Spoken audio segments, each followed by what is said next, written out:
Durag Diaries, Tottenham versus Chelsea, big game, match preview. I couldn't do it without man like the Chelsea delusion himself, the Don. Don, what you saying, man? Bro, I'm good, man. You know, I'm still trying to digest what happened last night and that. You know, that's you, man, off the list. You know what I mean? But I'm still here. I'm still surviving. I was seeing these man winning 3-0, but then they turned into young delinquents the second half, bro. And once again, I saw another red card, bro. Yeah, I've seen 6 already this season. You know that? 6 red cards, bro. It's crazy. Red card to a key player, who's going to be out this weekend. Yeah. He is, man. It's going to be a big miss because ultimately your front line has been missing an out-and-out striker. It's very clear to see João Pedro is not that. Has had some struggles in front of goal himself. But let's talk about the game, innit? Let's talk about, I suppose, let's start off first. Your season so far. How are you feeling? Because it started off okay. You're getting the results, but the performances weren't good. But now you're starting to see that, like, the performances really aren't good. And you're like, up and down. Where are you at with your team so far? Bro, I'm honestly, bro, I'm sick and tired of this team right now, bro. You know, specifically the defense, if anything. You know, our mentality is all over the place right now, bro. Our defense is all over the place. We're constantly chopping and changing our centre backs because of injuries, constantly chopping and changing our centre backs because certain men aren't getting trusted. We're constantly making mistakes. You know, yesterday, the first goal we conceded was, again, just a gift. Buonanotte just giving the ball away unnecessarily, bro. Putting Tosin and Josh in under pressure. You know what I'm saying? And then going forward, like you've said, João Pedro has not been good. You know, we're missing Cole Palmer right now. I know we've been scoring goals, to be fair, but a lot of them have been set pieces. We haven't really been great this season. You know, on Midday Live, you asked me the other day, like, oh, how many games have you actually played this season where you've been good? I'll probably say Liverpool, Ajax, and then there's one more that I'm thinking of. One other game. Probably, yesterday, Wolves first half. You could probably say Fulham second half.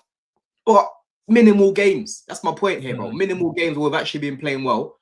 And my confidence in this team isn't there. I'm looking at a team right now that's a top 4 team. Because, you know, top 4 teams are up and down, innit? You know what I'm saying? And that's what we are. We're not competing, playing the way we're playing right now, bro. You know what I'm saying? So it's just frustrating. Because I went into this season saying we're going to compete. I'm still expecting us to compete now. But, bro, we need to buckle up our ideas quickly, bruv. Quickly, bro. You know what I mean? Real quick, bro. Because like you said it there, no Palmer, no party. You man are looking like a black man without the cocoa butter. They need the Palmer in their life, bro. They need it. And Chelsea right now, I'm just looking at that attack and I'm like, you've got a lot of players there. You've got players with like they've got individual qualities, but they just don't give the consistency. When you're looking ahead to this game, what is the solution? Because like I say, you can look at last night, Esteval on the score sheet, Gittins that was a banger. I can't lie, Gittins scored a banger, but they can take confidence in that. He played well as well. How do you start? And again, that striker issue, Liam Delap catching a red on his first game back, right? Yeah, first game back. Do you know what it is though? He's going to be yellows in 10 minutes. Was it? You got 15 minutes on the pitch. Like, two yellows in 15 minutes. Yeah, but I'm not overly stressed about him not being there because I can't lie. Yesterday, Jords, bro, he looked so rusty, bro. Yeah, he was so bad. Like the ball was just bouncing off of him. You know, even when he was running, he didn't really look up to speed. So it's not like we're missing a Delap that's firing right now. Like he's just come back from injury, innit? And he probably wouldn't have started that game anyway, you know? So I'd still start a Mark Gill in the game. I think we need to start a profile like him because Van de Ven and Danso, bro, these guys are giants as well. They're physical specimens, bro. And they've actually been quite good together. You know what I mean? So we need someone that can actually, you know, push them back, actually give them problems in the box. Not a João Pedro that's going to look at them and say, oh, you know what? I'm never going to let you lot smell what I smell like right now because I'm running away from you, man. That's what João Pedro does. Yeah. He runs away from them. We need someone that can stay up there. So Gil would probably start because he didn't start yesterday. He wasn't in the squad at all as well. And with Delap not being there, I reckon Maresca will probably start him. You know what I mean? I reckon Maresca will probably start him. But if he doesn't start him, you probably see João Pedro up top with Enzo, Lavia, and Caicedo midfield, like a 4-3-3. On the wing, we can't be starting Garnacho and Neto, bruv. Yeah? It's the same problem either side. You can only start one of them. Yeah? So for this game, we have to start Esteval and Neto, or you have to start Neto and the Gittins. Because Gittins yesterday, bro, yeah? Or recently even, he has been cooking, man. He actually takes on his man. He crosses in the ball numerous times. The shot you saw yesterday, bro, he's got a shot on him as well. You know, he's confident right now, bro. He's actually looking jinky. You know what I mean? He's actually looking good right now. So I would start him ahead of Garnacho right now, man, because Garnacho up against Porro, who's actually been all right start of the season as well. Bro, I'm not feeling that one. I want Porro to be worked, because you know Porro can get worked, innit? I don't think Garnacho will work that guy. I'll be real. I don't think Garnacho can work that guy, man. Yeah. Porro can get worked. You are right about that, and I think there are certain wingers that can do it. I don't think Jamie Gittins is going to be the guy that works him, but ultimately, I'll be real. Porro's a player who I haven't got too much confidence in defensively, because even the Bodo Glimt players were having him dropping and falling all over the place. So it's a hit and miss with him. Yeah, but that's my point. That's why I'm saying Gittins. That's why I'm saying Gittins, bro. Because Gittins, yeah, I'm telling you, Jords, yeah. I was watching him again. He's electric. That's all I'll give it to him. He's electric. He can be explosive in that 1v1. Like, he's got that burst of pace that really. And I remember when I see him at Dortmund, like, that's the one thing I was really impressed with him, is take-ons. Like, he can take a player on and he does it consistently. It's just early in his first couple games, he was looking like a baby Madueke. But to be fair, as I said, he's growing into the league, and it's the physicality. He's a small player. He's nimble. Yeah. He's got to get used to sort of small. He's a nimble player, man. He might be tall, but he looks small, man. What's he like? 5'10"? In terms of his frame, He's like, must be bro. Gittins must be at least 5'10", bro. Yeah. At least 5'10". He might even be 5'11". You know, these ballers, they might not look tall on TV, but you stand next to them, they're tall, bro. Yeah. I know some of them lads. The Bergval's like that. He's like 6'1", 6'2", bro. Bergval's a big guy. Yeah, 6'1", 6'2". He's big, bro. Like, he's a big player. Like, it's kind of tall, man. You know, But yeah, like let's. I heard you speak briefly about that midfield, and to be fair, that's the one area where I think you're probably going to see a lot of quality in this game, and that's why I think the battle of sort of could be shifted either to us or to you guys, because obviously in our last game, for anyone that's watching on the Tottenham side of things, a more impressive performance from Xavi Simons, getting on the ball, sort of had the freedom to create in behind Richarlison, being that real, you know, number 10, just dropping in between the lines, but also picking up a bit deeper, being sort of pressing from the front, being defending from the front. He's doing all the jobs that you want from a number 10 without getting the goals and assists. So he's gaining some more confidence. But having Paulinho and Bentancur, who have been, Paulinho for me, one of the best signings in the window. What do you think of Paulinho? And what do you think of that pivot going up against your team? Because some Tottenham fans have had questions regarding whether Bentancur should be dropped and so on. Yeah, I think Paulinho is he does what it says on the tin, in it. You know, he wins the ball back for you guys. He's a very good interceptor.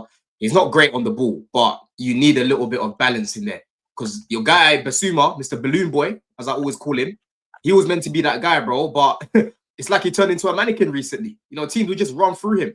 You know what I mean? So you needed someone that can come in and actually give you a little bit more still. Having him and Bentancur, you're a little bit more solid, but in terms of going forward, progressing the ball, they're not that great at progressing the ball. That's the problem that you've got. So we should be winning that midfield battle, yeah? Because if you remember last season as well, like, obviously you went 2-0 up, but, bro, Cucurella's all slipping twice. Most of that game, Lavia, Enzo, Caicedo, because remember Caicedo was inverting from right back, yeah? And then obviously Palmer was playing as well. And actually, wait, did Caicedo start right back that game? Yeah, he started right back. I remember Son cooked him a couple of times down that side. I can't lie. Yeah, he did start right back. He did. Yeah, but we were overloading your midfield. And if you remember, Lavia, he came off at half time, yeah, but he had a very, very good game, bro. Enzo Fernandez, very, very good game. So I reckon Maresca will probably go with those three again, innit?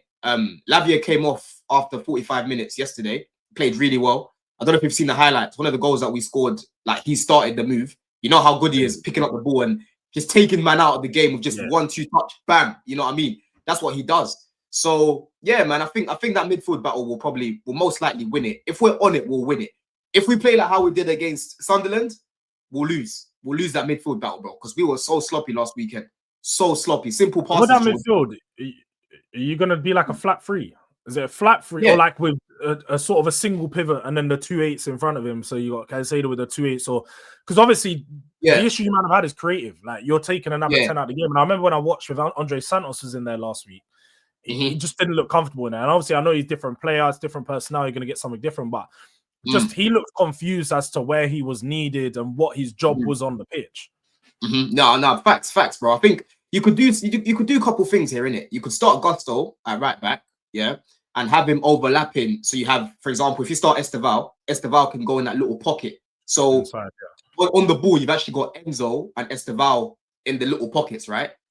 Or you could just start a situation where Enzo's basically kind of floating, you know, in between the striker and the midfielders, and then you might have Cucurella that goes forward as well to fill in that hole. It depends what he does, but for me, when we play this sort of midfield, the best thing to do is to overlap the right back to allow Esteval to come in a little bit more centrally.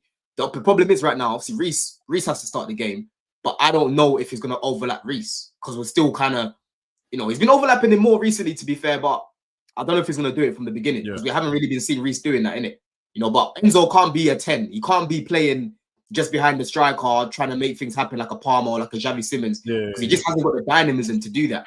You know what I'm saying? So Maresca needs to tweak a few things there, man, to make sure that we're overloading that midfield. You might even see Caicedo start right back again. You might even to be fair, I was thinking that. That's one thing I said in my preview. I wouldn't be surprised if he chucks Caicedo in at right back, sort of goes with maybe Andre Santos and Lavia, and then maybe, I said, still have Enzo in front. Or would you have the other Esuego, Dario Esugo, whatever his name is. He's injured. He's not back till January, man. Not back till January. Yeah, because no, my man's all right. I know he can come in and do a job there, like baby Caicedo and that. Yeah, he's good, man. But he's good. Let's talk about where the game is going to be won. It's going to be that attack, and obviously Spurs' attack. That's all right. It's not looked that good this season, but there's a few players that could stand out and cause you problems. Who are you most wary of in this game on the Tottenham side of things? Who are you looking at and saying, yo, we need to shut him up? Oh, Kudus, bro, for sure. You know, Kudus has been the main guy in your attack that's kind of been, you know, actually taking man on, you know, trying to make things happen, trying to take the game by the scruff of his neck and that. You know what I mean? And, you know, right now, Cuckoo's been fantastic for us. For me, he's world class. So it's going to be a really good battle to see those two in it. Because Cuckoo, bro, he's very, very good one-on-one. Very, very good one-on-one. But then again, Kudus is a problem. I mean, last time we played obviously West Ham when he was there last year, bro, he got locked up. Kudus got absolutely locked up. You know what I'm saying? So let's see if he can do him this time. But that's probably the main player. I would say that's probably the main player that I'm looking at in your attack. And then your set pieces right now. Listen, Van de Ven scored 2 set pieces the other day. We're not really conceding many corners, but it's more the crosses. Yeah, we're really struggling to do with crosses. Yeah, we're really struggling to deal with crosses. We're really struggling to deal with long throws. I swear Spence takes your throws. Nah, Danso's our long throw specialist. Him and Bergvall.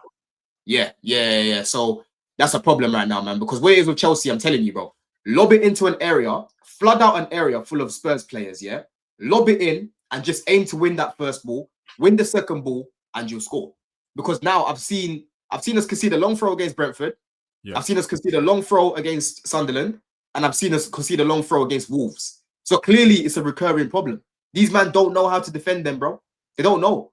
And to be fair, a lot of teams don't know because it's coming back now, isn't it? Yeah. It's a difficult one because I think it was the one that sort of bounced across your box, and they didn't fall to no one, but it was lucky that it didn't fall to no one. But you know what it is? One thing that you did mention there is about some of the teams that you have problems playing up against. I think I've noticed, and I suppose a lot of people have, is that back five is when you guys go up against back fives. We saw Sunderland make the switch on the weekend to that back five. Yeah. It seems to cause you man problems. It'd be interesting to see if Frank's going to start that way because we haven't used a back five in a while. But he could sort of go there to combat your issues. How do you feel about Maresca's lack of adaptability? Because even in his press conference, he said, like, we prepared for a back four. They come out of a back five. So 20 minutes before the game, I'm having to change my whole game plan. Yeah. That's a howler, man. That's a howler, bro. Like, the guy's been here long enough now. Like, he's literally in his second year, yeah? And Chelsea have had problems with back fives, even from Poch. You know what I mean? The funny thing is, the irony of this is, yeah, when we played Brentford, when Frank was there, when Chelsea came to town away, he changed the shape. They didn't change their shape for like 20 games or something like that. Yeah. And then they changed their shape, right, to play against us because it made it harder and it made it easier for them to win, right? So Maresca, bro, him coming out saying, oh, yeah, you know, I had to change it last minute and that. It's a howler. You're basically telling teams that you don't know how to deal with 5 defenders. And to me, that's very, very weird because you've faced 5 defenders 80% of the time that you've been here, bro. You know what I mean? That's mainly what we face. We mainly face low blocks because you're not playing against Tottenham every week or you know, United every week or Man City every week. Most of the teams you're playing, they're going to sit back. Maybe the Bournemouths, the Brightons, they don't, but most of the other teams do. So I wasn't happy with that quote. You know what I mean? I was not happy with that quote. I can't blame Maresca for the poor crossing in the box, but I can blame him for not overlapping the fullbacks to give the wingers support. You know what I mean? I can blame him for starting Garnacho and Neto after seeing what happened to Ajax with Estevao and Gittins. Yeah, we can't have Garnacho and Neto as our main two wingers, bro. Yeah, I don't care if they're more experienced in the Prem. They are inconsistent. Those two lack variety in their game. You know what I'm saying? I know at least with Gittins, he can consistently take man on. Yeah, I don't get that same thing from Garnacho, bro. And then with Neto, look at Estevao. He's got more to his game. He's got more to his game, man. So yeah, man, he needs to tweak a few things right now. I don't think Frank will go to a back five, to be honest with you. You're playing at home as well. You're playing at home as well. We're saying we ain't even got all of our centre backs that would come in to potentially build that back five just ain't available. There's no Romero, there's no Dragusin, there's no this Takayu, it's not around. Ben Davies isn't around. We've got like where's Dragusin? Dragusin is still at your club. No, it is. He's due back in. Obviously, he had his ACL in like January, and he's due back over the next couple of weeks. He's been training, but he's just I don't know. You know what these injuries are like, man. They give you a time frame and then they just disappear for months and months and months. You never see them. But we'll see about that. But you know what? Let's come on to the prediction side of things, because you know Chelsea fans, when we get onto a panel show, what do they say? Oh, it's 3-point lane. It's all of this. What are you saying? Is it still 3-point lane? You're coming in with the confidence that it's easy win on the weekend, bro. If it puts out a good lineup, which doesn't involve Tosin and Chalobah starting together, or even Chalobah starting, because I don't want to be seeing this guy right now, right? We can win the game, innit? But we're conceding goals right now, man. Chelsea aren't keeping clean sheets. I'll probably say I'm not confident in this team right now, Jords, man. It's a problem. I'm going to say 2-1 Chelsea, man. Hey, this is the first time I've seen Don, like, especially against Tottenham. He's usually, nah, we're going to win, bro. What do you mean? This is... No, Palmer, these men are stressing him. I was like, and I know, you know, because I done this yesterday. I wasn't confident going into that Newcastle game, but I'm going to sit there and say 2-1 win anyway to me. I knew we weren't winning shit, bro. I knew. Don't just say you know you're not winning, bro. You know you're not winning. If we play like how we did against Liverpool, how I know we can play, like, at our best, we'll beat you at our best, yeah? I haven't seen your best yet. You've been stale, bro. I've been telling you, I've been watching your games a lot this season, yeah? You are not playing good football. But right now, I can't sit here with chest and say, yeah, Chelsea are going to turn up when we haven't really played the football I was seeing last season. You know what I'm saying? So, bro, at our best, I think we can beat you comfortably, in fact. But how we're playing right now, it'll be a scrappy win, if anything. I'll probably say 2-1. 2-1 Chelsea. I do think it's going to be a tight game. I do think it's going to be one of those games where, you know, very minimal things are going to separate us. It could just be a penalty. It could be a set-piece goal. I think Tottenham are going to win, though. I just think, like I say, you're missing some of the key players. No Delap. You haven't got someone to lead your line. You haven't got Cole Palmer to sort of find your attackers in those good spaces. You also haven't got... I suppose we don't either, but you have outside of when Palmer's not there, and you don't have, like, Delap. Pedro's not a natural goal scorer. I look at the attack and say, you haven't got no natural goal scorers in that attack, so you're going to have to find other ways to try to score. We're pretty good. The good thing about us, though, like, we've actually got with a team with the most different goal scorers. So 12 different players have scored. So everyone's chipping in right now. Everyone's chipping in. We got the same thing. And I think, to be fair, we have the same problem. Lack goal scorers. So I don't think it's going to be a high goal scoring game. And I don't see sort of us just dominating and creating loads and being free-flowing, because our team is a bit still. But last performance against Newcastle was one of our most promising attacking performances. Richarlison and Brennan Johnson just killed us. So I actually think Xavi Simons gets on the score sheet for this game. I think he announces himself in our stadium in front of the fans in a derby. That's against the team that he put down the phone. So I'm looking forward to it.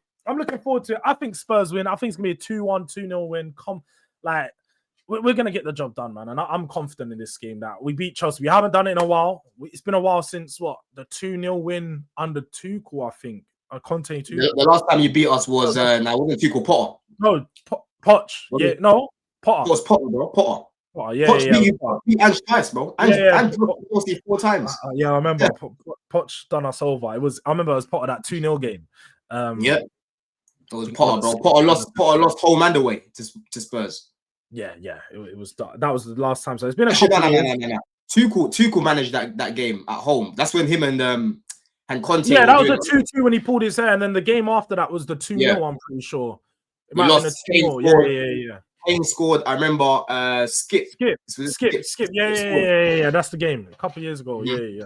So it's been a couple of years since we got a win against Chelsea. But look, we're looking to come back. We're looking to announce ourselves, and we need a statement performance. This could be a big one for Thomas Frank. So I think we're gonna win this one. But look, people, make sure you guys are subscribing to the channel. Smash a like on the video. Let us know your thoughts in the comment section below. Is it going to be a Chelsea? Is it going to be Tottenham? Who's going to win? But also make sure you subscribe to Don, CFC Don.